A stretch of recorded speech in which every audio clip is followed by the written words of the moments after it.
दोस्तों नमस्कार। 4PM network में आप सबका बहुत बहुत स्वागत है। मैं हूं आपका दोस्त मयूर जानी और आज फिर उपस्थित हैं आपके साथ कुछ चीज़ें साझा करने के लिए, शेयर करने के लिए, कुछ बातचीत करने के लिए। और आज का जो मुद्दा विषय हमने सोचा कि क्यों इस पर आज बात न की जाए। और विषय ये है, टॉपिक ये है कि राजनीति में लड़ाई जो होती है ये नीति मतलब कि पॉलिसी से होती है, उसकी बीच में होती है या रणनीति के बीच में होती है, जिसको कि स्ट्रेटेजी कहते हैं। तो राजनीति में जीता कैसे जाता है, नीतियों से या रणनीतियों से, और कैसे कैसे अब तक जो है, अगर हम रिसेंट हिस्ट्री देख ले या फिर प्राचीन काल की बात हम कर लें या मध्ययुग की बात कर लें, तो थोड़ा सोच रहे थे कि इस पर एक बात की जानी चाहिए कि जो लोग काफी प्रभावी रूप से बहुत लंबे अरसे तक सत्ता में रहे हैं, वो क्या अपनी नीतियों के कारण रहे हैं या अपनी रणनीति यानी कि स्ट्रेटजी को लेकर रहे हैं। तो उनको लगा इस पर आज बात होनी चाहिए, तो हमने आज जो है फिर से अखिल स्वामी साहब को आमंत्रित किया हुआ है और हम चाहते हैं कि इनसे आज इस मुद्दे पे बात हो। तो मैं हमारी टीम से दरखास्त करूंगा कि स्वामी साहब के साथ जो है हमको और उनको स्क्रीन पे एक साथ रखा जाए। तो बहुत बहुत स्वागत है आपका फिर से स्वामी जी, और आपसे विनती है कि आप अनम्यूट हो जाएं तो बातचीत हमारी दर्शक सुन सके। एक तो ये बताना चाहूंगा, आपने भी हमारी बीच में बात हुई है तो दर्शक, हमारा जो पिछला वार्तालाप था हमारे बहुत सारे दर्शकों को बहुत अच्छा लगा और बहुत पॉजिटिव सकारात्मक प्रतिसाद उस वार्तालाप का मिला। तो ये हम दर्शकों का भी धन्यवाद कर दें कि भाई ये सुनने वाले भी हैं जिनको अच्छा लग रहा है इस तरह की जो हम शोर शोर गुल किए बगैर की जो बातचीत करते हैं तो अगर किसी को अच्छी लगती है तो उससे हमको प्रोत्साहन मिलता है। तो ये रहा। तो अब इस मुद्दे पे आज बात करें स्वामी जी के, राजनीति में क्या चीज महत्वपूर्ण है, नीति या रणनीति? फिर आज के परिप्रेक्ष्य पे बात करेंगे, उसको लेके आएंगे फिर। देखिए मयूर जी, आपके दर्शकों को, श्रोताओं को हमारा डिस्कशन अच्छा लगा, उससे ज्यादा मुझे आपके श्रोता अच्छे लगे। मैंने आपके सारे श्रोता और दर्शकों का एक एक कमेंट पढ़ा और मुझे लगा कि आपके जो श्रोता हैं बड़े प्रबुद्ध लोग हैं, बहुत समझदार लोग हैं, विवेचना और विश्लेषण करना जानते हैं। इसलिए मुझे बहुत ज्यादा खुशी हुई आपके चैनल पे दोबारा आने की, क्योंकि आपके श्रोता मुझे बहुत अच्छे लगे। बिल्कुल। देखिए, वास्तविकता में प्रश्न ये उठता है, जो आपने प्रश्न उठाया कि राजनीति और कूटनीति पॉलिसी का खेल है या स्ट्रेटेजी का खेल है। देखिए, पहली बात तो यह है कि पॉलिसी और स्ट्रेटेजी में अंतर क्या है। पॉलिसी जो है वो फिक्स्ड है, वो स्टैटिक है। जो स्ट्रेटेजी है वो डायनेमिक है, वो चेंज होती है। जैसे अगर आप देखें, एक दो कालों की बात करें, जैसे हम कहते हैं कि भगवान श्री राम की तुलना में श्री कृष्ण जो थे वो संपूर्ण कलाओं के भगवान थे। क्यों? क्योंकि भगवान श्री राम के समय में, त्रेता युग में, पॉलिसी थी। भगवान श्री राम की पॉलिसी थी, वो मर्यादा पुरुषोत्तम थे, उनको मर्यादाओं का स्थापना करनी थी। तो वो मर्यादाओं की रक्षा करने के लिए पिता को कैसा होना चाहिए, पति को कैसा होना चाहिए, भाई को कैसा होना चाहिए, उन्होंने मर्यादाएं स्थापित की। वो पॉलिसी थी, क्योंकि उस समय पॉलिसी चल सकती थी। देखिए, जब मैंने एमबीए किया 74-76 में मयूर जी, मैंने सब्जेक्ट पढ़ा था बिजनेस पॉलिसी। और जब वही सब्जेक्ट मैंने 40 साल के बाद पढ़ाया, मैंने पढ़ाया बिजनेस स्ट्रेटेजी। तो मेरे दिमाग में यह प्रश्न उठा कि मैंने बिजनेस पॉलिसी क्यों पढ़ा और मैं बिजनेस स्ट्रेटेजी क्यों पढ़ा रहा हूं। वो इसलिए पढ़ा रहा हूं कि उस समय कुछ पॉलिसीज थी लोगों की, कुछ सिद्धांत थे। दूध वाला जो था वो पानी दूध में मिलाना अपने धर्म के खिलाफ मानता था, अपनी बात जो कही है उसको टालना धर्म के खिलाफ मानता था, और मानता था कि भगवान इससे नाराज होंगे। ये 50-60 साल पहले की बात थी। लेकिन आज की जो बात है, आज business policy is considered to be foolishness. आज के समय में, क्योंकि आप अपनी बिजनेस पॉलिसी को एनवायरनमेंट में जो चेंज हो रहे हैं, क्योंकि आपका जो एनवायरनमेंट है वो बहुत ज्यादा डायनेमिक है, आपका एक्सटर्नल एनवायरनमेंट भी बहुत ज्यादा डायनेमिक है और आपका इंटरनल एनवायरनमेंट भी बहुत ज्यादा डायनेमिक है। जैसे आप देखें, मेरी पीढ़ी में मेरे पिता और मेरे बीच की जो पीढ़ी थी उसमें अंतर होता था, भाइयों में अंतर नहीं होता था, 5 साल के भाइयों में। लेकिन आज की जो जनरेशन है, 3 साल में जनरेशन चेंज हो जाती है। जो 3 साल बड़ा भाई है वो आउटडेटेड हो जाता है, 3 साल 6 साल का बच्चा जो है वो आज के अपने बड़े भाई से कहता है तुम आउटडेटेड हो गए, क्योंकि एनवायरनमेंट चेंज हो रहा है। तो प्रश्न ये उठता है कि अगर एनवायरनमेंट बहुत ज्यादा डायनेमिक है और हर 3 साल में चेंज हो रहा है, तो क्या आपको एक रणनीतिकार के रूप में, एक राजनीतिज्ञ के रूप में, एक कूटनीतिज्ञ के रूप में आपको अपनी पॉलिसी में चेंज लाना चाहिए या आपकी पॉलिसी स्थिर होनी चाहिए? तो प्रश्न यह है कि राम ने तो मर्यादा का पालन किया, लेकिन भगवान श्री कृष्ण की केवल एक पॉलिसी थी। उनकी पॉलिसी थी कि यह अधर्म को धर्म के माध्यम से मुझे हराना है, द्रौपदी का जो चीरहरण हुआ मुझे इसका अपमान का बदला लेना है। तो उन्होंने जितने भी युद्ध क्षेत्र की रणनीति थी और जितने भी नियम थे, एक एक करके सब नियमों को धता बताया। जितनी भी हत्याएं हुई, जितने भी लोग मारे गए, चाहे भीष्म पितामह हो, चाहे कर्ण हो, चाहे अश्वत्थामा का तो खैर नहीं उल्लेख है, द्रोणाचार्य हो, कृपाचार्य हो, इनको सबको उन्होंने युद्ध की रणनीति से समझौता करके। जी सर, कृपाचार्य भी तो अमर अमर जो है उनमें से एक नहीं माने जाते क्या? अश्वत्थामा नहीं, अश्वत्थामा के साथ साथ मैं पूछ रहा हूँ, चलिए, नहीं, मुझे मेरी जानकारी के हिसाब अच्छा, से तो अश्वत्थामा को कोढ़ हो गया था और वो अभी तक हाँ, पृथ्वी में विचरण कर रहा है, क्योंकि उसे श्राप मिला था। वो जी तो है, लेकिन मुझे जी, लगता है शायद, अब मुझे वैसे हो पता नहीं, सकता है, हो क्लिक सकता है, हुआ। हो सकता है। तो अब प्रश्न ये उठता है, देखिए कई बार मयूर जी ये भी प्रश्न उठता है कि राजनीति जो है वो क्या है, वो किस खेल से उस आपकी तुलना कर सकते हैं। कुछ लोग कहते हैं कि राजनीति जो है वो शतरंज का खेल है, कुछ लोग कहते हैं कि राजनीति जो है वो बिलियर्ड्स का खेल है, कुछ लोग कहते हैं राजनीति जो है वो कबड्डी का खेल है।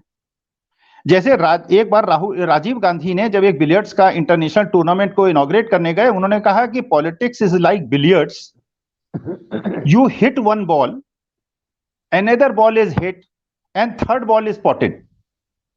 जी, आप जो करते हैं वो वास्तविकता में उसको हिट करने के लिए नहीं करते, लेकिन उसको हिट करने से तीसरी बॉल हिट होती है और वो पॉट में जाती है। ये राजनीति है। कुछ लोग कहते हैं कि शतरंज का खेल है, जिसको घोड़े की चाल आती है, जो 2.5 चाल चलता है, वो सीधी चाल नहीं चलता, वो किधर जाएगा किसी को नहीं पता, तो ये शतरंज का खेल है। मेरा मानना है कि राजनीति जो है कबड्डी का खेल है। कबड्डी में अगर आप दूसरे पक्ष में जाएं, दूसरे पाले में जाएं और जितने भी विपक्ष के खिलाड़ी हैं वो आपको पकड़ लें और उसके बाद आप अपने पाले में अगर वापस आ गए, वो जो लाइन है वो टच कर ली तो इसका माने आपके सारे विपक्षी एक साथ आउट हो गए। तो ये कबड्डी का खेल है। तो वास्तविकता में आज के डायनेमिक एनवायरनमेंट में जहां की परिवर्तन इतनी जल्दी हो रहा है और उस परिवेश में अगर आप अपनी पॉलिसी को स्थिर रखते हैं, तो और यह भी नहीं हो सकता कि अगर एक पक्ष अपनी स्ट्रेटेजी से चले, जैसे दो कहावतें बिल्कुल इसमें सटीक बैठती हैं इस परिवेश में जो आपने बात की है, तू डाल डाल मैं पात पात, और दूसरा है 100 सुनार की एक लोहार की। इसका मतलब यह है मैं अपनी बारी का वेट कर रहा हूं। जैसे आपने देखा कि जब जर्मनी की सेना रूस के अंदर घुसी और घुसती चली गई, तो रूस की सेना पीछे हटती गई, सारी फसल को जलाती चली गई और जर्मनी को लगा कि वाह, विजय तो बिल्कुल नजदीक है। और जब वो सामने आ गई तो उसके बाद देखा उन्होंने कि इतनी ठंड बढ़ गई है और खाने के लिए कुछ है नहीं, तो उनको पीछे हटना पड़ा। आपने इसी तरह सिकंदर और पोरस की लड़ाई में देखा कि पोरस की सेना जो थी ज्यादा मजबूत थी, ज्यादा शक्तिशाली थी और सिकंदर को हरा सकती थी। लेकिन स्ट्रेटेजिक मिस्टेक पोरस से यह हो गई कि उसने हाथी थे और सिकंदर की सेना में घोड़े थे, और हाथियों के जब उन्होंने पैरों में वार किया तो हाथी घबरा के लौटे और उन्होंने अपनी सेना को ही रौंद दिया। पोरस की हार हो गई। तो प्रश्न ये उठता है, सिद्धांत ये होता है कि आज की तारीख में क्या अगर एक पक्ष जो आपका विरोधी पक्ष है वो स्ट्रेटेजी देख रहा है, वो जो एनवायरनमेंट चेंज हो रहा है उस एनवायरनमेंट चेंज को पढ़ते हुए, उसका विवेचना और विश्लेषण करते हुए अगर अपनी पॉलिसी को चेंज कर रहा है, और आप उसका विरोध करते समय अगर अपनी पॉलिसी को समय के अनुसार नहीं बदल रहे हैं तो क्या आप युद्ध में जीत पाएंगे? बड़ा तो इसका सवाल है मतलब ये। यह है कि आपको न केवल अपने परिवेश के लिए जागृत होना पड़ेगा, जो एनवायरमेंटल चेंजेस हो रहे हैं, जैसे आज की तारीख में जो सबसे इंपॉर्टेंट डेटा है, डेटा माइनिंग करना या डेटा डिटर्मिनेशन करना या अपनी कस्टमर की नीड्स को समझना। कस्टमर की नीड्स को अगर आप समझ गए तो आपने 80% युद्ध जीत लिया। जैसे हम मार्केटिंग के सिद्धांत में कहते हैं, आज से 50 साल पहले जब मैंने नौकरी शुरू की थी, उस समय सेलिंग का स्टेज था, फिर मार्केटिंग का स्टेज आया, फिर एडवर्टीजमेंट का स्टेज आया। हमारे समय में जो सेल्स ऑफिसर्स हुआ करते थे बड़े इंपॉर्टेंट होते थे, डीलर डिस्ट्रीब्यूटर बड़े इंपॉर्टेंट होते थे, क्योंकि वो मार्केट में प्रोडक्ट को पुश करते थे। एक समय आया कि पुश करने की उनकी स्थिति खत्म हो गई, क्योंकि इतना ज्यादा एडवर्टीजमेंट हो गया, इतना ज्यादा ब्रांडिंग हो गया कि जो कस्टमर मार्केट में जाता है वो पूछता ही नहीं डीलर से क्या बेचना है, वो तो कहता है मुझे ये खरीदना है, बस दैट्स ऑल। तो अगर इस चीज को आप नहीं समझे और आपने ये सोचा कि आपका डीलर बिना एडवर्टीजमेंट के, बिना पब्लिसिटी के, बिना मीडिया के, बिना प्रचार प्रसार के अगर वो कस्टमर उसको खरीदवाने में डीलर सक्षम हो जाएगा तो आप गलतफहमी में हैं। तो आपको अपने एनवायरमेंटल चेंजेस में जो हो रहे हैं, और केवल एनवायरमेंटल चेंजेस जो है यूनिफॉर्म नहीं है, हर जगह के जो चेंजेस हैं वो अलग तरह से हो रहे हैं। जो परिवर्तन हो रहा है वो डिफरेंट परिवेश में, अपने ज्योग्राफिकल रीजन, जिसे उनको मार्केट सेगमेंटेशन कहते हैं, कि डिफरेंट मार्केट सेगमेंट्स हैं वो डिफरेंटली बिहेव कर रहे हैं। लेडीज जो है वो अलग तरह से बिहेव कर रही हैं, बच्चे अलग तरह से बिहेव कर रहे हैं। आज की 50 साल पहले जो डिटर्मिनिंग अथॉरिटी होती थी वो घर का पिता होता था, 20 साल पहले पत्नी होती थी, आज बच्चा होता है। बच्चा डिसाइड करता है घर में क्या चीज खरीदी जाएगी, माता पिता की जो बात है वो पीछे हो गई है। तो ये जो परिवेश में चेंज हो रहा है, इस परिवेश के चेंज में अगर आप पॉलिसी को नहीं बदलते, तो इसीलिए कहा गया, देखिए बिल्कुल सही बात है, और ये तो हमारे सनातन युग से चला आ रहा है कि जो जीवन का श्रेणी है कि आपने बाल्यावस्था हुई, आपकी युवावस्था हुई, आपका वानप्रस्थ हुआ, आपका सन्यास हुआ, तो पुराने जमाने में भी राजा 50 के बाद विड्रॉ करते थे, वानप्रस्थ में जाते थे, और 75 के बाद बिल्कुल जंगल चले जाते थे, इसलिए कि वो जानते थे कि जो नेक्स्ट जनरेशन है हमारे, इनके बीच में बहुत बड़ा गैप है, इनकी जो थिंकिंग प्रोसेस है वो हमारी थिंकिंग प्रोसेस से बहुत ज्यादा अलग है। तो अगर मैं यहाँ पे अपने को थोपने का प्रयास करूंगा या इसमें इंटरफियर करने का प्रयास करूंगा तो इसमें संघर्ष होगा, और संघर्ष में बहुत ज्यादा परेशानी होगी। तो इसलिए विड्रॉ कर लो, मेरा समय खत्म हो गया, बच्चों का समय है, बच्चा जैसे जीवन को चलाना चाहे चलाए। तो इशू ये है कि ये जो एनवायरनमेंट में चेंज हो रहे हैं, ये जो पॉलिटिकल एनवायरनमेंट में चेंज हो रहे हैं, ये जो सोशल एनवायरनमेंट में चेंज हो रहे हैं, ये जो कल्चरल एनवायरनमेंट में चेंज हो रहे हैं, और जो कल्चरल एनवायरनमेंट क्योंकि दूसरे जो कल्चर्स हैं उनके साथ मिश्रण हो रहा है, हमारा कल्चर वेस्ट में जा रहा है, वेस्ट का कल्चर हमारे यहाँ जा रहा है, भाषाओं का मिश्रण हो रहा है, आपस में एक दूसरे से दूरी जो है कम हो रही है, इंटरनेट के माध्यम से हम पूरी विश्व की घटनाओं को जान सकते हैं।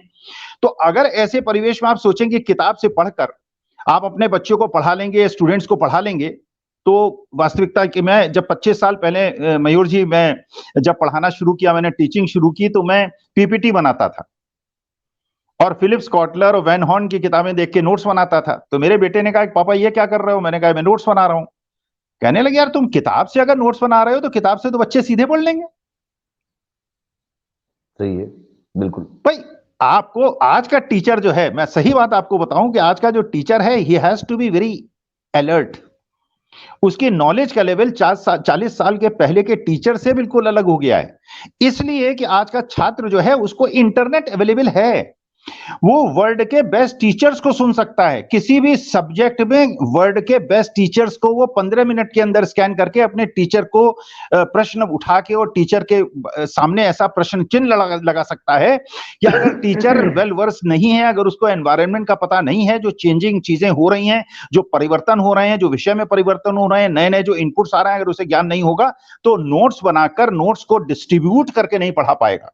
तो ये जो स्ट्रेटेजी है, अब टीचर की स्ट्रेटेजी क्या हो, क्योंकि जब टीचर्स आप देख रहे हैं कि आपका स्टूडेंट जो है वो एनलाइटेंड है और उसके पास सारे फोरम जो हैं ओपन हैं, और आप उन स्टूडेंट्स को पढ़ाने जा रहे हैं, जैसे मान लीजिए अगर मुझे कभी भगवान करे मौका मिले हार्वर्ड या ऑक्सफोर्ड के स्टूडेंट्स को पढ़ाने का, तो मुझे 4 दिन नींद नहीं आएगी, क्योंकि मैं जानता हूं कि वहां का जो ऑडियंस है, जैसे आपका ऑडियंस, मैंने शुरू में कहा कि आपके ऑडियंस के जो मैंने कमेंट्स देखे, मुझे लगा कि इतने जागरूक लोग हैं और इतने समझदार लोग हैं कि यहां पे कम्युनिकेट करने के लिए you will have to prepare, यही नहीं है कि आप कुछ बोल के निकल जाएंगे, आपको उनके जो अपेक्षाएं हैं उन अपेक्षाओं पे। तो मेरा कहने का मतलब यह है कि जो चेंजिंग एनवायरनमेंट है, आज की तारीख में 30 साल पहले पॉलिसी चल सकती थी, आज की तारीख में पॉलिसी नहीं चल सकती, क्योंकि चेंजिंग एनवायरनमेंट में आपको पॉलिसी को चेंज कर देना पड़ेगा, और जब पॉलिसी को चेंज करेंगे तो वो स्ट्रेटेजी बन जाएगी।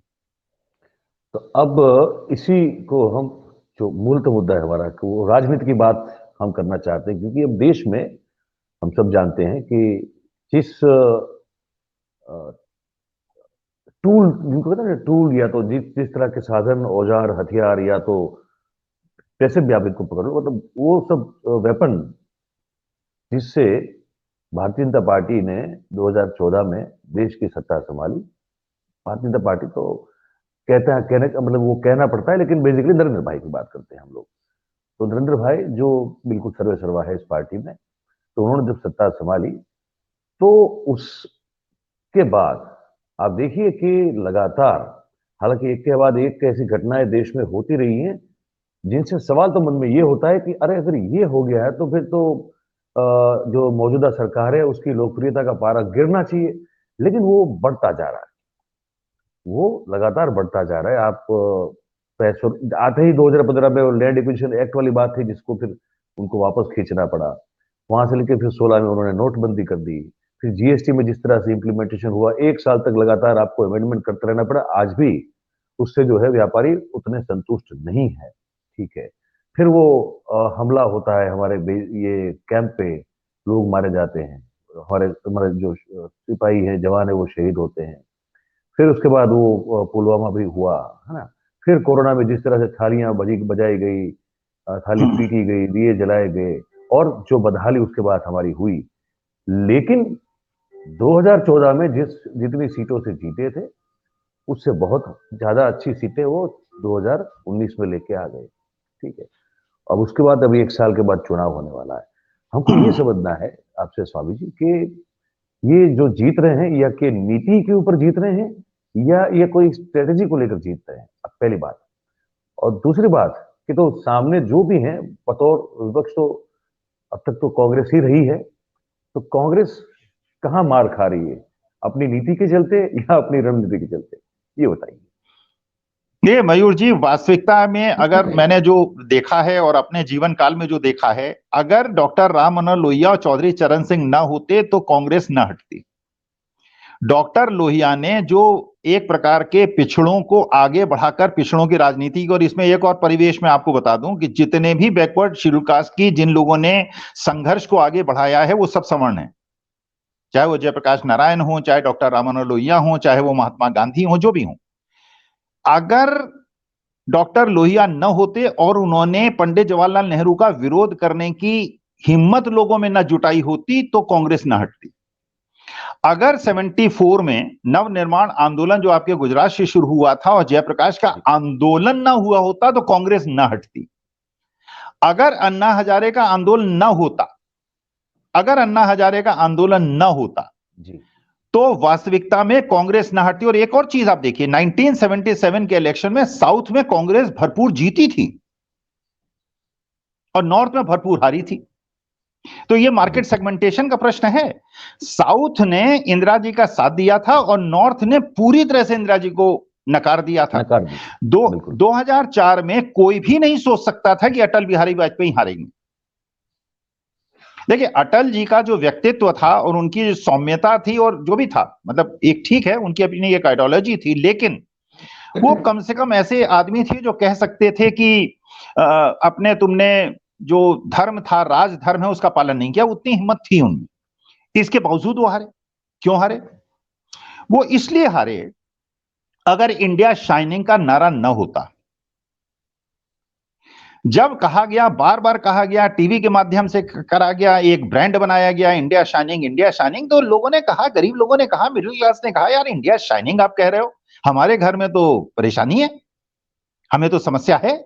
तो जैसे पिछली चर्चा मैंने आपसे कहा था कि over branding thrills but kills, Anna Hazare का जो आंदोलन हुआ, उस आंदोलन ने समाज के अंदर एक इस प्रकार की भावना को प्रबल कर दिया कि 2G हुआ, 3G हुआ, कोल माइन हुआ, उसमें विनोद राय साहब ने जो 176 लाख करोड़ का 1,76,000 करोड़ का घोटाले की बात की, बाद में वो मुकर गए, उन्होंने कहा नहीं ऐसा कोई घोटाला नहीं हुआ, लेकिन मंत्री जेल में गए, उस सरकार के मंत्री जेल में गए और आज तक कुछ प्रूव नहीं हुआ और बातें खत्म हो गई। तो बेसिक इश्यू ये है, देखिए मयूर जी, सच्चाई इंपॉर्टेंट नहीं है, what is the fact is not important, what is perceived is important. तो वो परसेप्शन चेंज हुआ कि एक अटल जी के जमाने में हुआ कि यार ये कहां इंडिया शाइनिंग, इंडिया हम तो परेशान हैं, तो अटल जी हार गए। 2009 में कांग्रेस फिर जीत गई। 2014 के पहले 2 साल पहले जो ये आंदोलन हुआ, इस आंदोलन ने एक परसेप्शन क्रिएट कर दिया कि ये कांग्रेस करप्ट पार्टी है और उसके सामने एक ऑल्टरनेटिव खड़ा किया गया कि ऑल्टरनेटिव जो था गुजरात मॉडल, जिसे आप गुजराती लोग जानते होंगे, हम बाकी भारतवासियों को तो इतना नहीं अंदाजा था, लेकिन जब हमने व्हाट्सएप पे और फेसबुक पे, देखिए मैं स्पष्टता कर दूं, मैं अब तक नहीं जानता हूं गुजरात मॉडल क्या है, ना मैं तब भी जानता था, मैं आज भी नहीं जानता, हमको नहीं मालूम क्या है, और किसी को पता हो तो पता नहीं, मुझे नहीं पता है। नहीं, मैं तो उस समय भी जानता था कि कोई ऐसा मॉडल नहीं है, लेकिन देश ये मानता था कि ऐसा मॉडल है। और वहां के जो बस स्टैंड्स की और रेलवे स्टेशन की फोटो लिखाई गई, कहीं जापान की और जर्मनी की फोटो डाली गई, तो एक परसेप्शन क्रिएट हो गया कि गुजरात में बड़ा विकास हुआ है और पूरे देश में ऐसा भी, बुलेट ट्रेन की बात हुई और सब तरह की बातें हुई। खैर, परसेप्शन क्रिएट हुआ, और वो परसेप्शन क्रिएट हुआ कि एक तरफ तो एक ऐसी पार्टी है जो पूरी तरह से करप्ट है, और एक तरफ से ऐसा आदमी है, एक ऐसा व्यक्ति है, एक विशाल व्यक्तित्व है जिसने गुजरात को बिल्कुल बदल दिया है और पूरे हिंदुस्तान को बदल देगा।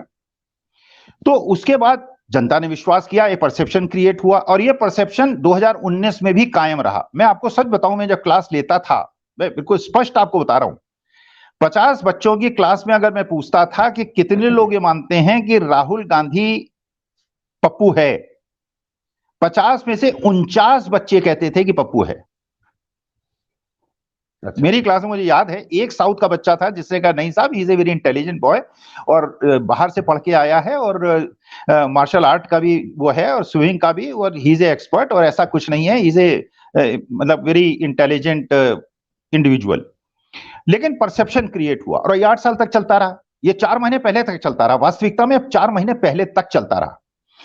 आज की तारीख में मैं देखिए 2-3 परिवर्तन मयूर जी देख रहा हूं, और ये परिवर्तन बिल्कुल उसी प्रकार की बात है, या तो कोई आंदोलन हो या कोई पदयात्रा हो, चाहे वो चंद्रशेखर जी ने पदयात्रा की या विनोबा भावे ने पदयात्रा की, लोगों ने अपने हजारों एकड़ जमीन जो है भूदान यज्ञ में दे दी, या महात्मा गांधी का व्यक्ति तो ऐसा तो नहीं था कि बहुत स्मार्ट थे, मैं उनका अगर भाषण भी सुनता हूं मुझे लगता है कि बहुत ज्यादा बड़े ओरेटर भी नहीं थे, लेकिन उन्होंने जो एक व्यक्तित्व ऐसा पेश किया जनता के सामने कि एक संत है, एक ऐसा संत है जो आश्रम में रहता है, जो झाड़ू अपने हाथ से लगाता है, जो हरिजन बस्तियों में जाता है। परसेप्शन क्रिएट हुआ। मैं आज आपको बताऊं, वास्तविकता है, और मैं हो सकता है कि गलत हूं, लेकिन मुझे जो लगता है कि आज जो परसेप्शन पदयात्रा से क्रिएट हुआ है, यह भारतीय जनता पार्टी के लिए बहुत बड़ी चिंता का कारण है, और चिंता होनी चाहिए उन्हें, क्योंकि इस पदयात्रा से जो परसेप्शन चेंज हो गया। आज की तारीख में मेरे पास बहुत सारे व्हाट्सएप ग्रुप्स में हूं, पहले मैसेजेस आया करते थे, अब कोई पप्पू नहीं कहता, अब ये कहता है कि राहुल गांधी कनेक्ट हो रहे हैं। और मैं एक और चीज आपको बताऊं, जो महिलाओं के अंदर, क्योंकि मैं जो अपनी वाइफ से, अपनी बहू से, अपने रिश्तेदारों से बात करता हूं, जो पुरुषों के अंदर क्रेज है उससे ज्यादा क्रेज औरतों के अंदर है, क्योंकि देखिए वो रसोई में रहती हैं, हम लोग तो चलिए कहीं पान की दुकान में गए, कहीं दावत खाई, कहीं पार्टी में चले गए, वहां 10 लोगों से बात की, तो हम लोग एक्सटर्नल चीजों को ज्यादा देखते हैं और इंटरनल चीजों को कम देखते हैं। औरतें जो हैं वो मेरे ख्याल से पुरुषों से ज्यादा बुद्धिमान होती हैं, और वो अपने घर की समस्याओं को कोरिलेट करती हैं। उनको इंटरनेशनल यूक्रेन से और रूस से कोई लेना देना नहीं, उनको कोविड की उससे कोई मतलब नहीं, उन्हें मतलब केवल यार मेरी जो घर की रसोई है वो ठीक चले और घर में सबको भोजन मिलता रहे। तो स्त्रियों के अंदर जो परसेप्शनल चेंज हुआ है वो बहुत बड़ी बात है। अच्छा, दूसरी बात ये स्ट्रेटेजी है। अब ये कांग्रेस की स्ट्रेटेजी, जैसे पिछली बार में हमने आपसे कहा कि वो स्ट्रेटेजी बनाई या बन गई या किसी ने बनवाई या कुछ भी किया, जो नारा भी बना और जिस प्रकार से एक मीडिया का जो उपयोग बीजेपी करती आई, बीजेपी मीडिया के माध्यम से जो उन्हें परसेप्शन क्रिएट किया था, ये जयराम रमेश ने और इन लोगों ने जो पिछले 4 महीने के अंदर जिस प्रकार से हैंडल किया है और जिस तरह से यूट्यूब ने और व्हाट्सएप ने उसको प्रचारित प्रसारित किया है, तो एक ऑल्टरनेटिव ब्रांड क्रिएट हो गया। ये ब्रांड कैसा है? ये ब्रांड ऐसा है जो पैदल चलने वाला है, क्योंकि 25 किलोमीटर पैदल चलने की अगर किसी को भी चुनौती दे दी जाए रोज रोज, और उसके बाद प्रेस कॉन्फ्रेंस करने की, और उसके बाद मुस्कुराते रहने की, उसके बाद न झुंझलाने की, और उसके बाद होटल में और घरों में न रुकने की और कंटेनर में रुकने की, कोई स्वीकार नहीं कर पाएगा। आप रथ यात्रा कर सकते हैं, आप मर्सिडीज में चल सकते हैं, लेकिन जनता से आप कटते हैं। और देखिए, ये है स्ट्रेटेजिक पॉइंट। आज के जो भी सत्ता में होगा वो इस तरह से नहीं कर सकता, क्योंकि उसके अपने कुछ बंधन हैं जी। राहुल गांधी के पास आज वो बंधन नहीं है। अच्छा, एक और परसेप्शन क्रिएट हो रहा है। एक परसेप्शन ये क्रिएट हो रहा है, और मैं बिल्कुल गैर राजनीतिक रूप से अपनी बात कह रहा हूं, कि जिसकी दादी की हत्या हुई, जिसके पिता की हत्या हुई, वो व्यक्ति अगर निडर होकर हजारों लोगों के बीच में मिलते जुलते लोगों से मिलते हुए चल सकता है, तो इसका मतलब ये है, देखिए हमें कैसा नेता, जैसे हम एंटरप्रेन्योरशिप में एक मयूर जी पढ़ाते हैं, हम पढ़ाते हैं कि अगर आपको मान लीजिए कोई एंटरप्राइज खड़ी करनी हो, नई इंडस्ट्री खड़ी करनी चाहिए, कौन सी इंडस्ट्री खड़ी करनी चाहिए? आपको विटामिन बनाने चाहिए या आपको पेन किलर बनाने चाहिए? मोटी मोटी बात, आपको पेन किलर बनाना चाहिए, क्योंकि जो विटामिन है ये लॉन्ग टर्म ठीक है, खा लिया, आयुर्वेदिक दवा कर ली, विटामिन खा लिया, विटामिन B12 खा लिया, वो सब ठीक है। लेकिन अगर पेन है, किसी को सर्जरी की आवश्यकता है, तो इमीडिएट सर्जरी की आवश्यकता है। ऐसे समय में जब देश ये महसूस कर रहा है कि हमें इकोनॉमिक पॉलिसी के रिव्यू करने की आवश्यकता है, हमको अपनी एक्सटर्नल अफेयर्स की जो विदेश नीति है उसको रिव्यू करने की आवश्यकता है, कि हमारा चाइना से ट्रेड डेफिसिट बढ़ता क्यों जा रहा है। हमारा रुपया अगर कमजोर होता जा रहा है, तो जो हमने अपने फॉरेन करेंसी लोन्स ले रखे हैं वो अगर 20% महंगे हो रहे हैं, और हमारा जो ये डेट है और जो हमारा जीडीपी है उसका रेशो 80% हो गया है, और अगर इस प्रकार से रुपया कमजोर होता रहा, और क्योंकि हम एक्सपोर्ट ओरिएंटेड इकोनॉमी नहीं है, इंपोर्ट ओरिएंटेड इकोनॉमी है, तो हमारी इकोनॉमी का क्या होगा? We need economist. तो अगर उसमें रघुराम राजन आते हैं, तो लोगों को एक मैसेज जाता है, एक परसेप्शन क्रिएट होता है कि वी नीड समबडी जो रघुराम राजन जैसे, जो इंटरनेशनल, जैसे यूके में देखिए आप, यूके ने अगर वहां पे एक ऐसे प्रधानमंत्री को चुना जो फाइनेंस का एक्सपर्ट है और हिंदुस्तानी है और हिंदू है और प्रैक्टिसिंग हिंदू है, वो देश अगर अपने देश में एक हिंदू को प्रधानमंत्री बना सकता है, जब उसकी पत्नी जो है नारायण मूर्ति जी की बेटी है, ये सब जानते बूझते कि भी ये हिंदू है, ये क्रिश्चियन नहीं है, जहां पे मेजॉरिटी क्रिश्चियन पॉपुलेशन है, लेकिन उन्होंने ये समझ लिया कि देश के विकास के लिए आवश्यक है कि आपको एक फाइनेंस का, इकोनॉमी का एक्सपर्ट चाहिए। जैसे मैंने एक सब्जेक्ट और मयूर जी पढ़ाया है, टर्न अराउंड मैनेजमेंट। अगर कोई कंपनी सिक हो जाए, उस कंपनी को टर्न अराउंड करना, क्योंकि हर कंपनी जो सिक होती है वो साइन देती है। जैसे आदमी भी जब सिक होता है, हम आप बीमार होते हैं, तो उसके पहले साइन देने शुरू कर दिए जाते हैं, और हम उन साइन को पढ़ नहीं पाते, और जब साइन को नहीं पढ़ पाते तो बीमारी बढ़ जाती है। इसी तरह इंडस्ट्री भी करती है। और एक सूत्र में केवल आपको बताऊंगा, अगर किसी कंपनी का इक्विटी डेट रेशियो डिटोरिएट होता चला जाए, 1:2 का इक्विटी डेट रेशियो अगर 1:3 हो जाए, 1:3.5 हो जाए, 1:4 हो जाए, इसका मतलब कंपनी सिक होने वाली है। इसका मतलब यह है कि अपने लोन को रिपे नहीं कर पा रही है, और लोन लेके पुराने लोन को रिपे करके वो केवल टोपी घुमा रही है। ये बहुत सारी कंपनी, और उस कंपनी का नाम नहीं लूंगा मैं, लेकिन जिसका इक्विटी डेट रेशियो बहुत ज्यादा डिटोरिएट होता है, इसका मतलब वहां, तो आज देश को जरूरत किस चीज के? मलहम की जरूरत है। आज देश को जो सबसे ज्यादा जरूरत है, जो अभी जो फील हुआ है, पिछले 8-10 साल में फील हुआ है, अटल जी के जमाने में भी फील नहीं हुआ है, कि ये विद्वेष बहुत ज्यादा बढ़ गया है, ये डीप रूटेड हो गया है, जहर नीचे तक चला गया है। इसे डिटॉक्सिफाई करना है, इसको निकालना है, इस जहर को शरीर से और लोगों के मन से निकालना है। तो नफरत छोड़ो भारत जोड़ो वो स्ट्रैटेजिक स्लोगन है, जो उन लोगों के मानस पे असर कर रहा है जो कि ना तो केवल अपोजिशन की पॉलिसी का आंख मूंद के समर्थन करते हैं, ना बीजेपी की पॉलिसी का आंख मूंद के समर्थन करते हैं। जो 60% ऐसे लोग हैं जो फेंस सिटर्स हैं, और फेंस सिटर्स वो हैं जो कि इस 20% के भी साथ जा सकते हैं, उस 20% के बाद भी जा सकते हैं। मयूर जी, मैं एक एग्जाम्पल आपको देता हूं। मैं क्लास टीचर अगर हूं और मेरी क्लास में 100 बच्चे हैं और 20 बच्चे ऐसे हैं जो बिल्कुल पढ़ना ही नहीं चाहते, उनका काम केवल यह है डिस्टर्ब करना पढ़ाई, और 20% बच्चे ऐसे हैं जो बिल्कुल पढ़ना चाहते हैं, जो चाहते हैं पढ़े, माँ बाप की जो आशाएं हैं, अपेक्षाएं हैं, उनकी पूर्ति करें। और 60% जो है वो फेंस सिटर्स होते हैं, जो हावी होता है उसकी तरफ हो जाते हैं। मेरा एज ए टीचर क्या कर्तव्य है? मेरा एज ए टीचर कर्तव्य है कि जो नहीं पढ़ना चाहते उनको कंट्रोल करूं, और जो 20% पढ़ना चाहते हैं उनको प्रश्रय दूं कि मैं हूं क्लास में, बेटा जो तुम पूछोगे हर चीज पढ़ाऊंगा, हर चीज बताऊंगा, निर्भीक होकर प्रश्न पूछो। तो 60% लोग जब देखते हैं कि गुरुजी जो है वो चाहते हैं कि पढ़ाई हो और इनका मकसद पढ़ाना है, ज्ञान देना है, ये अपनी जो पीढ़ी से इन्हें प्राप्त हुआ है नेक्स्ट पीढ़ी को देना चाहते हैं, तो वो भी 20% के पास आ जाते हैं। और जो 20% ना पढ़ने वाले बच्चे हैं वो बाहर चले जाते हैं और क्लास में पढ़ाई शुरू हो जाती है।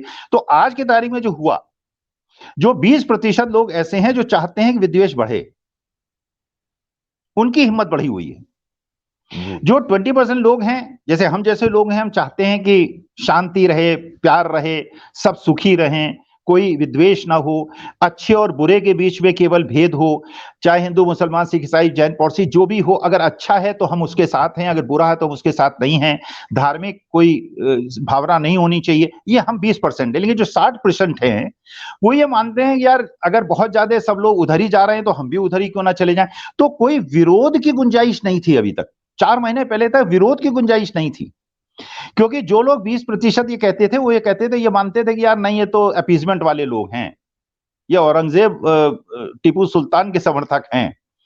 लेकिन अगर अब लोगों ने महसूस करना शुरू हुआ कि यार नहीं, नौकरी की जरूरत तो है, बेटे को नौकरी तो चाहिए, वरना घर की स्थिति खराब हो जाएगी, घर का हमने गिरवी रख दिया है, अपना खेत गिरवी रख दिया है, एजुकेशनल लोन ले लिया है, और अगर बच्चे को नौकरी नहीं मिली और उसकी अपेक्षाएं टूटेंगी तो कहीं ऐसा ना हो कि गलत कदम उठा ले और हमारी घर की जो आर्थिक स्थिति है वो खराब हो जाएगी। तो जीडीपी भी बढ़नी चाहिए, बेरोजगारी भी कम होनी चाहिए, महंगाई भी कम होनी चाहिए।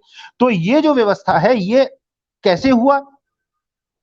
क्योंकि कोई आदमी कम से कम कहने निकला तो कि मैं यार वो नहीं हूं जो लोग कहते थे कि मैं सीएम से नहीं मिलता हूं, मैं पब्लिक से नहीं मिलता हूं। मैं तो पब्लिक से मिलता नहीं, मैं तो पब्लिक के घर में चाय पी लेता हूं, किसी ढाबे में बैठ के खाना खा लेता हूं, मैं झाड़ू लगाने वाली औरतों से हाथ में हाथ डाल के चल सकता हूं, मैं तो किसी के साथ कोई धर्म नहीं, कोई। तो ये एक ऑल्टरनेटिव नैरेटिव क्रिएट हुआ। अब ये जो फेंस सिटर्स हैं, जो ये स्ट्रेटेजी है, देखिए ये स्ट्रेटेजी है। मोहन भागवत जी ने जो स्टेटमेंट दिया वास्तविकता में वो भी एक स्ट्रेटेजी है। लेकिन आज की तारीख में मुश्किल क्या हो रही है, आज की तारीख में मुश्किल क्या हो रही है कि वो जो स्ट्रेटेजी है वो काउंटर प्रोडक्टिव हो रही है, क्योंकि जितना आप इस तरह की बात करेंगे उतना ये भावना प्रबल होगी कि ये चाहते हैं कि विद्वेष बढ़े, ये चाहते हैं नफरत बढ़े। मैं उस पर आने ही वाला था, मोहन भागवत साहब के बयान पर मैंने कहा कि इसके बाद बात वो, क्योंकि वो भी बहुत जरूरी है, वो मुद्दा भी बहुत जरूरी है उसके ऊपर बात करना। पर मैं ये पूछना चाहता हूं आपसे, मोहन भागवत जी वाली बात भी करेंगे सर, पर मैं ये जानना चाहता हूं दर्शकों के लिए हमारे कि अगर 2024 में जितने भी विपक्ष हैं, कांग्रेस समेत जितने भी हैं दल, अगर इनको भारतीय जनता पार्टी के खिलाफ अच्छा प्रदर्शन करना है और अगर इनको जीतना है बीजेपी से, मतलब मैं कहता हूं कि नरेंद्र भाई से, तो क्या इनकी नीति तो देखिए यही होती है ना, जो आपने जैसे पॉलिसी जो आप लेके जो आप अपने संकल्प पत्र में डालते हैं, जो आप अपनी विचारधारा सेट करते हैं, है ना, एक आइडियोलॉजी ऑफ अ पार्टी होती है, वो नीति होती है। ठीक समझ रहा हूं ना मैं? जी। तो हाँ, तो वो नीति हो गई कि भाई हम पिछड़े वर्ग के लिए ये करेंगे, इनका ये उद्धार कर देंगे, यहाँ इतने मकान बनवा देंगे, इतना वो सब बातें हो जाती है, वो सब आइडियोलॉजिकल चीजें हैं जो नीतिगत है पूरी। ठीक है। फिर एक चीज ये होती है सर कि लोगों के लिए क्या करना है वो घोषणा अलग है, नीतिगत। उसके साथ साथ अगर हम देश में सत्ता में आए तो हम देश कैसे चलाएंगे, विदेश से हमारा क्या व्यवहार होगा, देश के अंदर जो है हम किस तरह से कौन कौन सी नीतियों को हम उसको अमली जामा पहनाएंगे, ये भी एक नीति वाली बात होगी। लेकिन सत्ता में आने के लिए तो आपको रणनीति बनानी पड़ेगी, स्ट्रेटेजी बनानी पड़ेगी। उसके बगैर तो आप सत्ता में आ नहीं सकते। नीतियों का अमल तभी कर पाएंगे जब आप रणनीति बना के सत्ता में बैठ सकते हैं। तो आपके हिसाब से क्या क्या रणनीति होनी चाहिए अगर विपक्ष पूरा मोर्चा बन के या तो एक खेमे में आके अगर चाहता है कि नरेंद्र भाई और भारतीय जनता पार्टी की सरकार जो है इसको अगले चुनाव में अगर हराना है, तो आपके हिसाब से क्या रणनीति होनी चाहिए? देखिए मयूर जी, एक चीज बिल्कुल स्पष्ट है, आज जितने भी विपक्ष के नेता हैं सबको एक बात पता है, चाहे वो उद्धव ठाकरे हों, चाहे वो ममता बनर्जी हों, चाहे वो तेजस्वी हों, चाहे अखिलेश हों या कोई भी हों, उन्हें यह पता है कि अगर 2024 में बीजेपी दोबारा सत्ता में आ गई तो इनके घर में ईडी सीबीआई की रेड होती रहेगी, इनके नेता 2-2 साल जेल में रहेंगे और 2 साल के बाद कोर्ट ये कहेगा कि आपके खिलाफ कोई केस नहीं बनता था, आपको रिहा किया जाता है और यही नहीं पता कि आपको किस आरोप में बंद किया, लेकिन वो 2 साल जेल में रहेंगे। ये भी बात बिल्कुल स्पष्ट है कि अगर 2024 में बीजेपी की सत्ता नहीं बनती है तो ऐसी सत्ता नहीं बनेगी जो केवल कांग्रेस की हो, इसकी भी संभावना नहीं है। इसका मतलब यह है कि अगर संभावना है तो संभावना यह है कि कांग्रेस, टीएमसी, आरजेडी, सपा, शिवसेना ये सब मिलकर सरकार बनाएंगे, और अगर ये सब मिलकर सरकार बनाएंगे तो कांग्रेस निरंकुश नहीं हो सकती। तो अगर ये लोग, और ये मानी बात है, बड़े पॉलिटिशियंस हैं, अच्छे स्ट्रेटेजिस्ट हैं, इनको ये पता है कि अगर हम हार गए इस बार तो उसके बाद हमारे 5 साल जो है बिल्कुल, जैसे मायावती जी बिल्कुल चुप होके बैठ गई हैं, अखिलेश भी बहुत हद तक चुप बैठे हुए हैं, लेकिन उनको लगेगा कि अगर हम नहीं आए मेन स्ट्रीम में नहीं है, क्योंकि कांग्रेस ने अपनी पॉपुलैरिटी को बढ़ाया है और जो भी कांग्रेस वोट पाएगी वो इन्हीं के वोट पाएगी। तो ये प्रकार का सिनेरियो एनालिसिस है। जब वो सिनेरियो एनालिसिस करेंगे तो उनको ये समझ में आएगा कि अगर हमने इस बार जोर नहीं लगाया जी तो हम फिर जोर लगाने की स्थिति में ही नहीं रहेंगे, अब राजनीति से बाहर हो जाएंगे। तो ये जो पदयात्रा है, वास्तविकता में जैसे मैंने पिछली बार भी आपसे कहा था, ये पदयात्रा जो है ये सबसे बड़ा स्ट्रेटेजिक मूव है।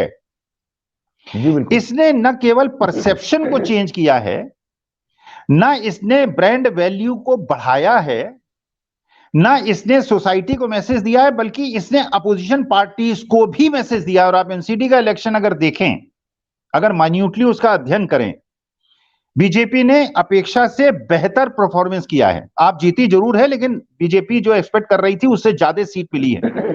कांग्रेस को केवल 10 सीट मिली है, लेकिन कांग्रेस को अगर ये 10 सीट मिली हैं तो सारी की सारी वो सीट है जो मुस्लिम डोमिनेशन एरिया की हैं। जी, इसका मतलब यह है कि मुसलमानों ने, दिल्ली के मुसलमानों ने आम आदमी का पार्ट छोड़ दिया है और कांग्रेस की तरफ चला गया है। अगर उत्तर प्रदेश के मुसलमानों में यह मैसेज चला गया कि नफरत छोड़ना और भारत को जोड़ना आवश्यक है, तो अखिलेश यादव जी की क्या स्थिति रहेगी? तब तो नीतीश बाबू की भी बिहार में स्थिति खराब हो जाएगी। लालू नहीं, नीतीश कुमार तो देखिए, Nitish Kumar has taken a principle stand. Nitish Kumar ने तो स्टैंड ले लिया कि हम कांग्रेस के साथ रहेंगे। हाँ, लेकिन फिर भी मतलब इसके एक्सटेंशन में बात कर रहा था, क्योंकि वो भी तो अति पिछड़ों और मुसलमानों की राजनीति करते हैं, लालू जी भी वही करते हैं बेसिकली। तो आप एक और चीज देखिए, जो चंद्रशेखर जी जो शिक्षा मंत्री हैं बिहार के, उनका एक स्टेटमेंट आया 3 दिन पहले और बिहार में बड़ा बवाल मचा। उन्होंने रामचरितमानस के बारे में कुछ बात कही। अब सोचिए आप, ये स्ट्रेटेजिक मूव है, ये स्ट्रेटेजिक मूव है, क्योंकि स्ट्रेटेजिक मूव ये है कि आरजेडी को और इन पार्टियों को बताना है कि जो बीजेपी है वो सवर्णों की पार्टी है। जितना सवर्ण रिएक्ट करेंगे उतना बैकवर्ड कंसोलिडेट होगा। तो हालांकि उनका स्टेटमेंट बड़ा विचित्र स्टेटमेंट था जो नहीं देना चाहिए था, लेकिन उन्होंने दिया कंसोलिडेशन के लिए। उन्होंने मैसेज, जैसे कांशीराम एक बात कहा करते थे, कांशीराम कहते थे कि दलितों के लिए, हम लोगों के लिए उचित है कि स्थिर सरकार ना हो। यह उनकी स्ट्रेटेजी थी, क्योंकि वो जानते हैं कि अगर स्थिर सरकार होगी, एक पक्ष की बड़ी मजबूत सरकार होगी, सबसे ज्यादा हम सताए जाएंगे। अच्छा, स्ट्रेटेजी बीजेपी की क्या है? बीजेपी की स्ट्रेटेजी है, वो ये कहती है कि हिंदुओं के अम्ब्रेला में आ जाओ, हम हिंदू एक हैं, चाहे दलित हो, चाहे बैकवर्ड हो, चाहे सवर्ण हो, हमें कंसोलिडेट करना है हिंदुओं की तरह। एसपी और आरजेडी की क्या है, जेडीयू की यह है कि हमें अति पिछड़ों को साथ देके चलना है। जो जेडीयू और आरजेडी की स्ट्रेटेजी है कि हमको पिछड़ों को और मुसलमानों को साथ लेके चलना है, तो ये स्ट्रेटेजी का गेम चल रहा है। जो ज्यादा कंसोलिडेट कर पाएगा, जो जितना ज्यादा उस पर्टिकुलर सेगमेंट को मैसेज दे पाएगा कि तुम किसके साथ ज्यादा सुरक्षित हो। देखिए एक और मयूर जी मैं आपको बात बताऊं, हिंदुस्तान के अभी तक जितने इलेक्शन हुए हैं, ज्यादातर इलेक्शन किसी को हराने के लिए हुए हैं। बिल्कुल। 77 का इलेक्शन फ्रेगमेंटेड अपोजिशन था, विपरीत विचारधारा के लोग थे, उसमें कम्युनिस्ट भी थे, उसमें संघ वाले भी थे, उसमें सोशलिस्ट भी थे, लेकिन वो इंदिरा जी को हराने के लिए हुआ था। जो इलेक्शन 2014 का हुआ था वो कांग्रेस को हराने के लिए हुआ था। अब सवाल यह है कि इस समय जो 2024 का इलेक्शन होगा तो क्या वो मोदी जी को जिताने के लिए होगा या मोदी जी को हराने के लिए होगा, ये है प्रश्न। सपा की गवर्नमेंट यूपी में आई, हराने के लिए आई, बीएसपी की गवर्नमेंट आई, हराने के लिए आई। तो 90% इलेक्शन जो होते हैं वो हराने के लिए होते हैं। तो हराने के लिए जो उस पक्ष को एक मैसेजिंग देने की आवश्यकता होती है, क्योंकि ये वोट जो है ये शिफ्टिंग वोट है, ये वोट फिक्स नहीं है। जो ये फ्लोटिंग वोट है 60% का, ये किसी तरफ भी जा सकता है। अगर मैसेजिंग मीडिया के माध्यम से नहीं हो रही थी, कांग्रेस अपोजिशन को दिखा रहे थे ये कुछ नहीं कर रहे हैं, लेकिन अब क्योंकि पदयात्रा के माध्यम से ये मजबूरी बन गया है कि उसको दिखाया जाए, जनता तक मैसेज जा रहा है। अब जैसे राहुल गांधी साहब पदयात्रा कर रहे हैं, वैसे आज नरेंद्र भाई ने छोटा सा एक जेस्चर दिखाया है। उनकी कार्यकारिणी शुरू हुई आज दिल्ली में, तो उन्होंने कहा कि मैं कर तो नहीं सकते पदयात्रा, वो तो रोड शो करते रहते हैं। तो उन्होंने आज एक 15 मिनट का रोड शो वहां पे कर दिया है और फिर वो पहुंचे थे ऑफिस अपना ये दफ्तर भाजपा के, और फिर उन्होंने कार्यकारिणी शुरू की है। अब नहीं, पर मेरा मुद्दा अभी भी जो है थोड़ा, अभी मुझे थोड़ा उसमें अगर आप खुल के उसको कहें, मैं ये वो समझना चाहता हूँ कि कैसे इनके खिलाफ अगर इनको हराना, आपने बिल्कुल सही कहा कि हराने के चुनाव ज्यादा हो रहे हैं हमारे यहाँ, किसी को जिताने के कम होते हैं। यूपी ये नहीं चाहिए थी 2014 में, सबको लगा कि ये भ्रष्ट है, ये बहुत ही करप्ट लोग हैं और ये देश को बेच देंगे, पता नहीं क्या क्या हो जाएगा। सबने उनको हटाने के लिए और नरेंद्र भाई को बिठा दिया। अच्छा, पर मैं कह रहा हूँ स्ट्रेटेजी क्या होनी चाहिए? अगर ये सब लोग मिलके भी कुछ करते हैं तो इनकी स्ट्रेटेजी क्या होनी चाहिए? क्योंकि देखिए एक चीज होती है रण युद्ध में, युद्ध के भी नियम होते हैं स्वामी जी, है ना। कोई शाम के बाद, सूर्यास्त के बाद युद्ध नहीं करना है, ठीक है, और बिलो द बेल्ट वार नहीं करना होता है। अगर गदा युद्ध की बात करें तो, पर कृष्ण ने कहा था भीम को कि भैया इसको अगर चांग पे नहीं मारोगे तो मरेगा नहीं ये। तो वहां फिर वो नियम तोड़ा आपने, जो कृष्ण पूर्ण पुरुषोत्तम का जो उल्लेख किया भगवान का।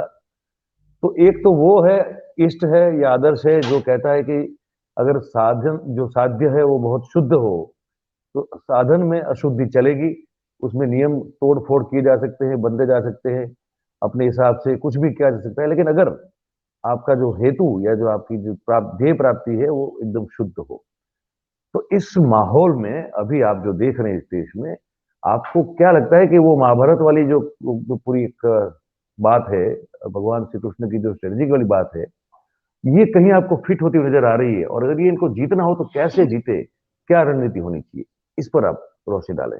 देखिए मयूर जी, बिल्कुल एक एग्जाम्पल लेते हैं वेस्ट बंगाल का। वेस्ट बंगाल के अंदर जब कम्युनिस्ट पार्टी बिल्कुल पीछे चली गई, पिछड़ गई, और कांग्रेस के वोट जो है वो शिफ्ट हुए, वहां पे एक नारा चला था, अगर आपको पता हो, पहले राम फिर बाम। इसका मतलब यह है कि अगर युद्ध टीएमसी, और हम नहीं हरा पा रहे हैं टीएमसी को, हम जानते हैं हम टीएमसी को नहीं हरा पा रहे हैं, कांग्रेस और जो बाम का वोट था वो जानता था कि वो टीएमसी को नहीं हरा पा रहा है, और उसने कहा कि बीजेपी युद्ध लड़ रही है और बीजेपी हरा सकती है, इसलिए सारे के सारे वोटर बीजेपी में शिफ्ट कर गए। इसका मतलब यह है, ये सच नहीं है कि अगर अपोजिशन कंसोलिडेट हो जाए तो आप बीजेपी को हरा सकते हैं जी। यूपी के अंदर सपा और बसपा मिली, एक आज से 30 साल पहले भी ऐसा हुआ था जब कांशी राम ने एक सपा के साथ वो किया था और ये हुआ था, और उसके बाद ये हुआ कि साहब वो उन्होंने बीजेपी को बिल्कुल खत्म कर दिया। जनता दल यूनाइटेड, आरजेडी मिले, उन्होंने बीजेपी को खत्म कर दिया क्योंकि बैकवर्ड कंसोलिडेशन हो गया और मोहन भागवत जी ने रिजर्वेशन के बारे में एक स्टेटमेंट दे दिया और बीजेपी साफ हो गई। लेकिन ये हमेशा सच नहीं है। देखिए, सबके अपने एक वोट बैंक हैं और सब वोट बैंक की, अब आपके गुजरात में है कि नहीं मुझे नहीं पता, यूपी की पॉलिटिक्स में जो कास्ट पॉलिटिक्स है उसमें भी ये चीज चलती है कि मुझे अपना आदमी नहीं जीत रहा है तो मुझे हराना किसको है। ये तो सब जगह है। तो दलित ये सोचते हैं, और पिछली बार दलितों ने सोचा, पिछले असेंबली इलेक्शन दलितों ने सोचा कि हमको ठाकुरों से ज्यादा परेशानी है या हमको यादवों से ज्यादा परेशानी है। तो उन्होंने निर्णय लिया नहीं, यादव ज्यादा यार, गांव के अंदर तो हमें यादवों का मुकाबला करना पड़ता है, ठाकुरों के साथ चलते हैं, वो बीजेपी के साथ चले गए। तो ये जो कास्ट पॉलिटिक्स है, अगर देखिए वास्तविकता में बिल्कुल स्पष्ट रूप से आपको बता रहा हूं कि अगर कांग्रेस को वोट मिलेंगे, मान लीजिए वोट, जो भी वोट मिलेंगे, जैसे दिल्ली के इलेक्शन में हुआ, मुसलमानों के वोट इस पदयात्रा के बाद मल्टीफोल्ड बढ़ेंगे, दलितों के वोट मल्टीफोल्ड बढ़ेंगे। जो मैं अपनी फॉरवर्ड कम्युनिटी में देख रहा हूं, जो ब्राह्मणों में देख रहा हूं, ब्राह्मणों में, क्योंकि ब्राह्मण राजपूतों में भी उत्तर प्रदेश में काशी का पढ़ा हुआ हूं तो मैं जानता हूं वहां की जो कास्ट पॉलिटिक्स है, जी, कोई एग्जिस्टेंस नहीं होता, क्योंकि दोनों जो है ऐसी कौम है, ऐसी जातियां हैं जो रूल करना चाहती हैं और संघर्ष होता है, सत्ता संघर्ष होता है। जी, तो Brahmins can come back to Congress, और Brahmins come back to Congress means loss to BJP. मुसलमान अगर जाएगा कांग्रेस के पास तो अखिलेश यादव का बहुत बड़ा नुकसान हो जाएगा। दलित तो मौका ढूंढ रहा है, वो जान रहा है कि जो बहन जी हैं वो बहुत ज्यादा संघर्ष करने के मूड में नहीं है और हम क्योंकि अखिलेश यादव के साथ नहीं जा सकते, तो हमें इसीलिए कांग्रेस ने यूपी का जो कांग्रेस का अध्यक्ष बनाया वो भी दलित बनाया और जो नेशनल प्रेसिडेंट बनाया वो भी मल्लिकार्जुन खड़गे बनाया। अब इसमें स्ट्रैटेजी देखिए आप, कर्नाटका के अंदर जो डीके शिव कुमार हैं वो वोकलिंगा हैं, जो सिद्धारमैया हैं वो उनकी अपनी कास्ट है जिसकी 7-8% की कुर्बा हैं उनकी 7-8% कास्ट है, 22% जो है वो दलित हैं और लिंगायत जो है वो एक तरफ है और बाकी ये सब वोकलिंगा जो है वो डिवाइड होते हैं, देवेगौड़ा के साथ नॉर्मली जाते हैं क्योंकि वोकलिंगा लीड। तो ये जो कॉन्सोलिडेशंस हैं, ये जो कास्ट कॉन्सोलिडेशंस हैं, इसको बीजेपी ने बहुत खूबसूरती से हैंडल किया था। और मुझे ऐसा लगता है जो मल्लिकार्जुन खड़गे को सामने लाकर, क्योंकि मल्लिकार्जुन खड़गे फ्रीडम फाइटर रहे, उनके फादर, और जो एक मैसेज जाता है कि सब मुस्लिम परस्त लोग हैं, कांग्रेस जो है मुस्लिम परस्त पार्टी है। आपको तो पता ही है कि मल्लिकार्जुन खड़गे की मां को और बहन को मुसलमान रजाकारों ने जिंदा जला दिया था हैदराबाद के। बिल्कुल, बिल्कुल। तो वो भी टैग नहीं लगता कि सब मुस्लिम पक्षधर हैं। दलित कंसोलिडेशन भी होता है। तो इस समय जो 20% का दलित वोट बैंक है उस पे बीजेपी की भी नजर है और उस पे कांग्रेस की भी नजर है। तो जितना कंसोलिडेशन किस कॉन्स्टिट्यूएंसी में जो कर पाएगा, लेकिन वास्तविकता में अगर मैं उत्तर प्रदेश की परिस्थिति जानता हूं कि अगर अखिलेश यादव इलेक्शन के 2 महीने पहले, चलिए अभी उनके कुछ कारण होंगे जिसकी वजह से ओपनली सामने नहीं आना चाहते होंगे, लेकिन अगर वो नहीं जुड़ेंगे तो सबसे ज्यादा नुकसान अखिलेश यादव को होगा। और जो 2024 का इलेक्शन है, क्योंकि पार्लियामेंट में आप दिल्ली में भी देखिए, असेंबली में सारी की सारी जीतें आप जीतती है, पार्लियामेंट सारी चीजें बीजेपी जीतती है, लेकिन कांग्रेस के वोट आपसे ज्यादा होते हैं। पर सर मैं अभी भी जो है कि क्या रणनीति होनी चाहिए अगर इनको जीतना हो और बीजेपी को हराना हो? देखिए, मैंने मयूर जी वही कहा ना, ये रणनीति केवल एक विकल्प था जो रणनीति कांग्रेस ने चाल चल दी है। अच्छा, केवल एक, इसके अलावा कोई विकल्प नहीं था। आप किसी के दरवाजे पे ज्यादा जाएंगे वो आपको बिल्कुल इज्जत देना छोड़ देगा। सबके दरवाजे में आ जाओ, सपोर्ट करो, हम तुम्हें सपोर्ट करते हैं, कहते वीक है इसलिए सपोर्ट मांग रहा है। एक आपके खिलाफ परसेप्शन था, एक आपकी इमेज थी। लोग कहते थे कि यार ये आदमी जो है ना बोल पाता है, 8 प्रेस कॉन्फ्रेंस उसने कर ली, अच्छी तरह मुस्कुरा के जवाब दे रहा है। मैं राहुल गांधी की बॉडी लैंग्वेज भी पढ़ के बताता हूं, 4 महीने पहले था वो मुस्कुराते नहीं थे जी, वो फ्लेक्सिबल नहीं थे, वो दिखाना चाहते थे कि बहुत बड़े इंटेलेक्चुअल हैं। 4 महीने में शायद उनको ये बता दिया गया है या उन्हें पता चल गया है कि भैया भारत की जनता है, ये रिजिडिटी पसंद नहीं करती जी। आप अगर उसके कंधे पे हाथ रख दें और कहें कि भैया मैं तुम्हारे साथ हूं, भैया बिल्कुल कोई कष्ट हो तो मुझे बता देना, एक फोन अगर उसे कर दे तो द्रवित हो जाती है। तो ये अच्छा, ये मोदी जी नहीं कर सकते? देखिए मोदी जी जैसे पंजाब गए और 15-20 लोगों ने उन्हें काले झंडे दिखाए, उन्होंने कहा कि चीफ मिनिस्टर से कह देना मैं सुरक्षित वापस आ गया। 15-20 झंडे, यहां तो 20-20, 25-25 हजार लोग साथ चल रहे हैं, छतों पे बिल्कुल। हजारों लोग खड़े हुए हैं। इसको रेप्लिकेट वो नहीं कर सकते, ये उनकी मजबूरी नहीं है, हो वो नहीं कर सकते। वो कर नहीं पाया, तो ये सवाल ही पैदा। यही देखिए, यही एक स्ट्रेटेजी है, यही स्ट्रेटेजी है। जब तक आप ताकतवर मुझे नहीं होंगे।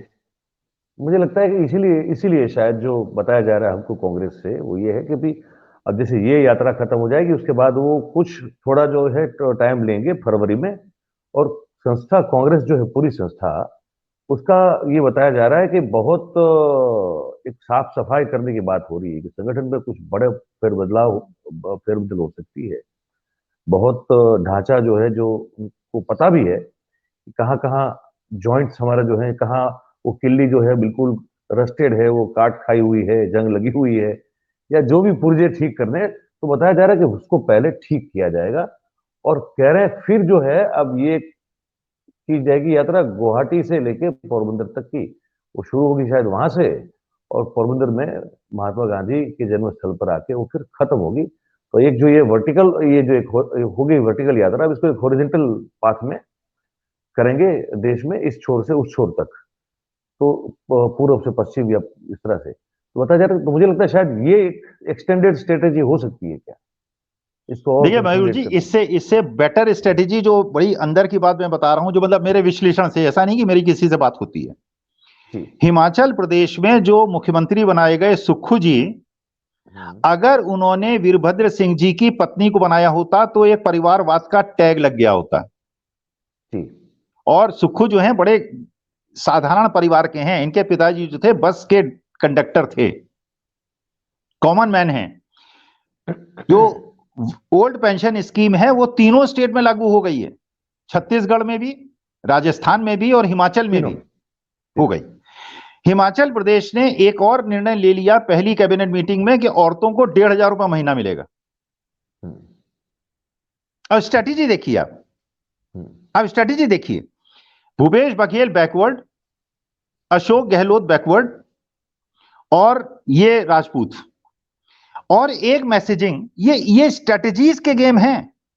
मुझे आज तक ये नहीं समझ में आया मयूर जी, सच में नहीं समझ में आया कि बीजेपी ने ये जो पेंशन स्कीम, क्योंकि इसका कारण जो मैं समझता हूं कि ओल्ड पेंशन स्कीम को क्यों खत्म किया, क्योंकि देखिए जो न्यू पेंशन स्कीम है, ओल्ड पेंशन स्कीम अगर लागू रहती, इसका अंतर 30 साल बाद पड़ता, हम्म। जब ये लोग रिटायर होते। हम्म। क्यों किया गया ये न्यू पेंशन स्कीम, क्यों लाई गई? अब ये 99% लोग नहीं समझेंगे, आप समझेंगे, आपके श्रोता समझेंगे। न्यू पेंशन स्कीम में क्योंकि जो पैसा कंट्रीब्यूट हो रहा है गवर्नमेंट की तरफ से और एम्प्लॉय की तरफ से, वो शेयर मार्केट में जा रहा है। वही तो कह रहा हूं मैं वो पैसा जा रहा है कहीं और लग रहा है। अच्छा, शेयर और मार्केट में अच्छा जाने की उसको वजह से शेयर मार्केट बूम कर उसको रहा है। और उसको लगाने के पीछे भी कुछ एजेंसीज को, मुझे जहां तक जानकारी है, वो उनको कॉन्ट्रैक्ट दिया हुआ है कि आपको इस पैसे को मैनेज करना है, ऐसा भी है नहीं, वो फिर तो कुछ। है ही। देखिए, अगर हाँ। आपने इक्विटी पोर्शन दिया है, तो जो भी हम्म। पैसा मिलेगा इस स्कीम में वो इक्विटी में जाएगा। अगर इक्विटी में जाएगा तो इक्विटी मार्केट ऊपर जाएगा, इक्विटी हम्म। मार्केट जाएगा तो जो लिस्टेड कंपनीज हैं उनके प्रमोटर्स को फायदा होगा, वो वर्ल्ड के तीसरे सबसे बड़े पूंजीपति बन जाएंगे। शेयर मार्केट ऊपर जाएगा तो लोगों को लगेगा कि देश की इकोनॉमी बहुत अच्छी चल रही है, जबकि शेयर मार्केट और इकोनॉमी का कोई कोरिलेशन है नहीं। क्योंकि कोविड पीरियड में सबसे ज्यादा शेयर मार्केट ने डाउन भी हुआ और उसका बाद वो 2.5 गुना बढ़ भी गया। बढ़ तो गया। लेकिन जो मैसेजिंग है, ओल्ड पेंशन स्कीम, देखिए अगर मैनिपुलेशन इलेक्शन में होता है तो कौन करता है? गवर्नमेंट एम्प्लॉइज करते हैं। बिल्कुल।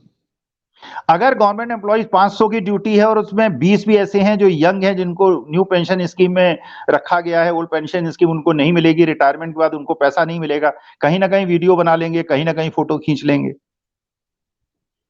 तो ये स्ट्रेटजीज के गेम हो रहे हैं। तो मेरे हिसाब से जो बार बार आप पूछ रहे हैं मयूर जी, मुझे ऐसा लगता है आज के परिवेश में, आज की परिस्थिति में जो किया जाना चाहिए था राहुल गांधी की तरफ से, वही किया गया है। ये इसने न केवल बीजेपी को परेशान कर रखा है, अपोजिशन पार्टीज को भी परेशान कर रखा है। क्योंकि राहुल गांधी के ऊपर सीबीआई, ईडीआई, वो आपका नेशनल हेराल्ड का केस हुआ, फलाना केस हुआ, इलेक्शन होगा उसके पहले रॉबर्ट वाड्रा के पास भी सीबीआई पहुंच जाएगी, 15 दिन उनको रोज बुलाएगी, टीवी में कवर होगा कि साहब आज बुलाया, 4 बजे बुलाया, 11 घंटे उनकी इंक्वायरी हुई, वो इलेक्शन के पहले होगा। लेकिन एक बात तो ये स्थिर हो गई कि अगर उस केस में कुछ होता तो आज तक कुछ ना कुछ हुआ होता, उस बात को तो 5-6 महीने हो गए। तो मैसेजिंग क्लियर हो रही है और स्ट्रेटेजी इसके, क्योंकि देखिए media plays a very crucial role. आप लोगों का रोल जो है वास्तविकता में, क्योंकि जो परसेप्शन क्रिएट करते हैं, लेकिन वहां भी अब ऊब पैदा होने लगी है। जो राहुल गांधी बार बार क्यों अटैक कर रहे हैं मीडिया को, क्योंकि मैं सच आपको बताऊं, मैं अपनी बात बताऊं, मैंने 4 महीने से मेन स्ट्रीम मीडिया देखा ही नहीं है। वो आपकी बात से बिल्कुल मैं सहमत हूं। और ये जो कोफ्त पैदा हुई है मेन स्ट्रीम के प्रति, अब इसमें हम जैसे जितने भी पत्रकार हैं, वो सब इसीलिए तो शायद फिर वो मेन स्ट्रीम में अब हम नहीं है, क्योंकि हम उसको मेन स्ट्रीम मानना नहीं चाहते हैं, उस चीज को जो अभी बतौर मेन स्ट्रीम बताया जा रहा है कि ये मेन स्ट्रीम है ना, जो सैटेलाइट के करोड़ों रुपए के खर्चे डिस्ट्रीब्यूशन कॉस्ट पे जो चलती है, और जो एकदम तामझाम के साथ ये लोग जो हैं एंकर वगैरह आते हैं और फिर वो न्यूज बताते हैं कि किसी को डराते धमकाते, समझ में नहीं आ रहा है। वो लगता है कि मतलब जैसे अभी अगर हमने इसकी बात नहीं मानी तो वो टीवी के स्क्रीन से बाहर निकलेगा, हमको चाटा बटा मार देगा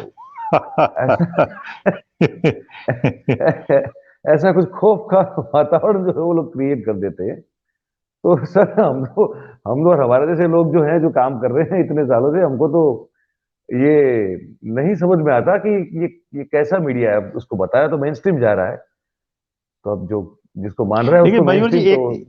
माफ कीजिएगा, मैं बीच में कहना चाहता हूं, देखिए कितनी बढ़िया स्ट्रेटेजी है। राहुल गांधी अगर ओपन मीटिंग में मीडिया के सामने कहते हैं कि तुम लोग मुझे नहीं दिखाते हो, सारे दिन हिंदू मुसलमान करते हो,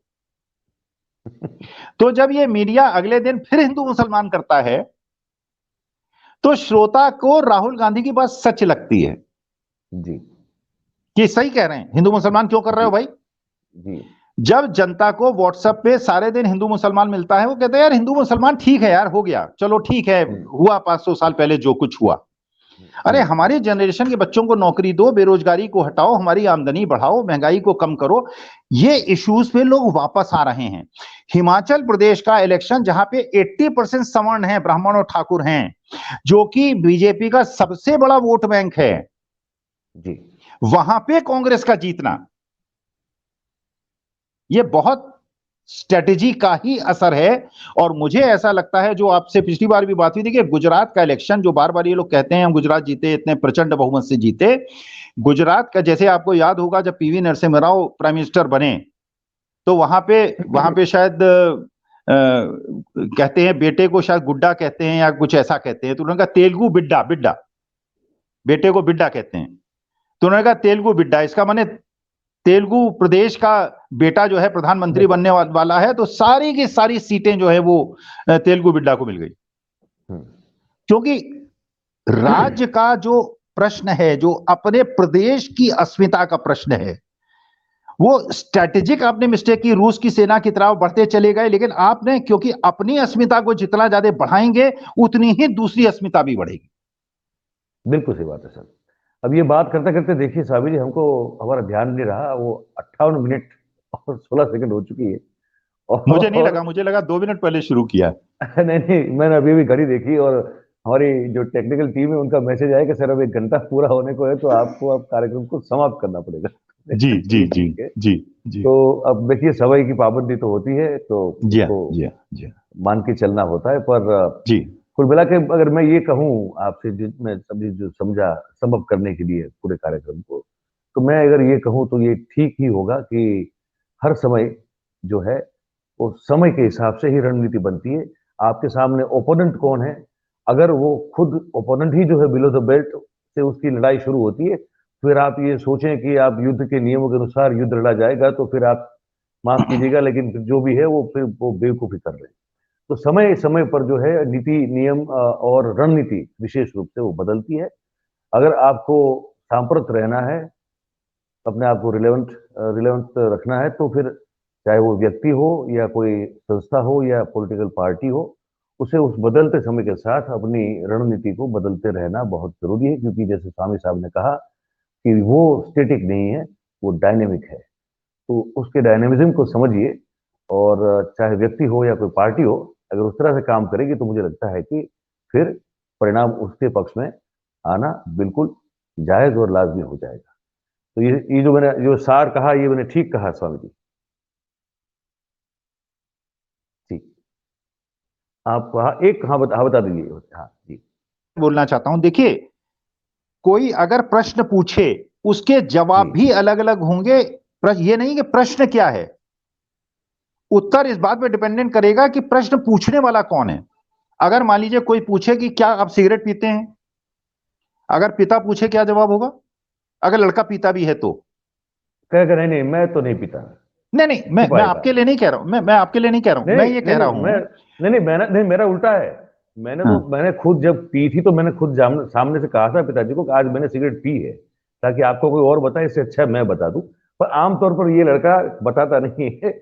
तो मेरे जैसे पता नहीं कुछ कम लोग होते हैं इस मामले देखिए, में। मैंने पहली बार जब बीएचयू में ऑमलेट खाया तो मैंने पिताजी को चिट्ठी लिखी कि मैंने जीवन में पहली बार ऑमलेट खाया, जी आपको जी। कोई आपत्ति तो नहीं है? तो पिताजी की चिट्ठी में जवाब आया, ऑमलेट खाया, कोई बात नहीं, ऑमलेट की स्पेलिंग सही लिखनी चाहिए थी। सही लिख लीजिए। ठीक है।